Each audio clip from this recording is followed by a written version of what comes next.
Nos montes de Cervantes, a 560 metros de altitude sobre o nivel do mar, consérvase o poboado de Santa María do Castro.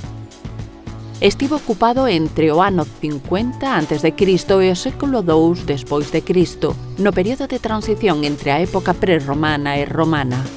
É testemuño da presenza de poboación neste territorio vencellada á explotación das minas de ouro de orixe romana próximas.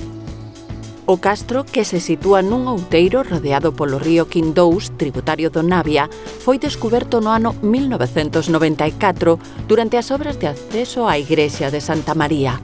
Este templo parroquial foi construído sobre o poboado e sobre unha necrópole de época baixomedieval. A maioría das vivendas, dispostas moi xuntas para aproveitar o espazo, son de planta circular, construídas con lousa da zona. As rectangulares débese á influenza dos romanos. Unha muralla en terraza levantada na súa parte norte e 3 liñas de foxos protexen o recinto castrexo.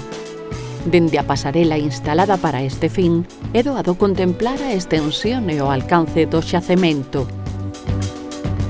Unha xoia arqueolóxica declarada ben de interese cultural no ano 2019, o terceiro da provincia en acadar este recoñecemento logo dos de Viladonga e Fazouro.